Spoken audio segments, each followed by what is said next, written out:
Welcome to this deep dive.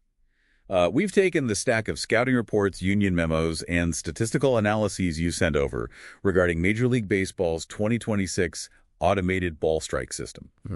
And, well, we're trying to figure out what happens when flawless math collides with human error. Yeah, it is like the ultimate real-world stress test. I mean, the league is using this proprietary 12-camera Hawkeye array running on a private 5G network. Right, and it maps a two-dimensional strike zone right at the midpoint of home plate, which is, mathematically tailored to each individual player's exact height. Exactly, yeah. They actually measure the players without cleats during spring training to get that perfectly accurate box. It is wild, but looking through the rules in your notes, the actual gameplay feels like a video game mechanic where players hoard limited extra lives. Oh, totally. Like a batter, catcher, or pitcher has about 2 seconds to tap their helmet to challenge a human umpire's call. Right, and if the system agrees with you, you keep the challenge. But if you're wrong, you lose it. And teams only get 2 per game.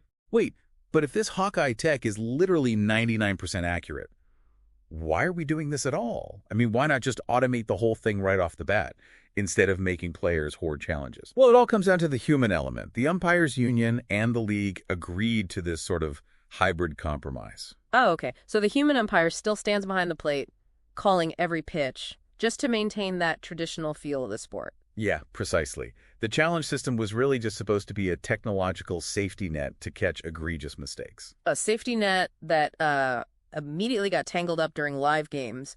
You can see exactly how those limited extra lives change player behavior when you look at that March 28th game in Cincinnati you highlighted. Oh man, the Reds versus the Red Sox. Yeah. Veteran umpire C.B. Bucknor posted an astounding 75% failure rate on contested pitches.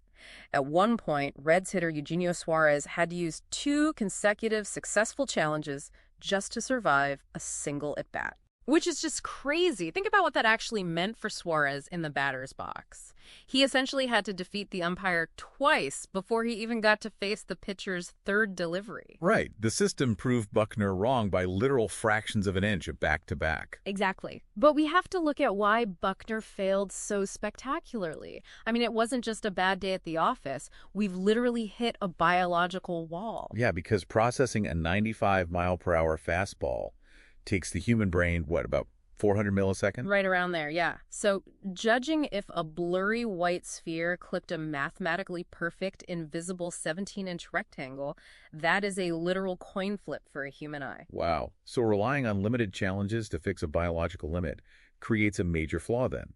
You might be wondering why Red Sox batter Trevor Story couldn't just challenge a highly questionable 3rd strike later in that exact same game. Well, because Boston had already blown their challenges early on. Exactly. Story was out simply because his team's bank account was empty. I mean, this finite system inherently creates a massive inequality of accuracy. Right. The correctness of a late-game call ends up depending entirely on a team's remaining accuracy credits, not the physical flight of the baseball. And it is fundamentally rewriting player value, too. If you look at the league-wide data you shared, catchers are successfully overturning calls 61% of the time. While pitchers, who are 60 feet away dealing with serious optical distortion, are only winning 41% of their challenges. Right. Elite catchers used to build entire careers on pitch framing, but now that art is essentially dead. Because if the robot knows exactly where the ball crossed, subtly pulling a pitch into the zone with your glove does nothing at all. Exactly. A catcher's value is shifting from the sleight of hand of framing to pure geometry. It's about knowing exactly how the ball intersected that invisible 2D plane. Well, and the catcher has that perfect 3-dimensional perspective of the ball entering the glove. The umpires, however, are just suffering the consequences of this shift. Yeah, the generational divide in these stats is absolutely brutal. The youngest umpires are adapting, sitting at a 39% overturn rate. But the older veterans, hitting that physiological ceiling we talked about, they're getting overturned 69% of the time. Getting publicly corrected by a jumbotron in front of 40,000 screaming fans has to be humiliating for those veterans. Oh, definitely. It creates what we might call theatrical accountability. I mean, the 12-camera tracking system has a tested reliability rate of 99.995%. So the robot is demonstrably right. Yeah. Keeping humans in charge of 98% of pitches, just to occasionally humiliate them with a massive screen, makes total automation for 2027 the only logical next step. It really feels inevitable. Well, thank you so much for joining us on this deep dive into the materials you provided on the algorithmic strike zone. Oh, it was a lot of fun. Thanks for going through it. Anytime. Yeah, but I do want to leave you with one final thought. The robot strike zone is a strict, perfect rectangle. It strips away those borderline, expanded corner strikes that elite pitchers have historically relied on, which early data shows leads to more walks and fewer strikeouts. So if we replace the messy human element with flawless mathematical fairness, will we actually end up with a slower, less dynamic game?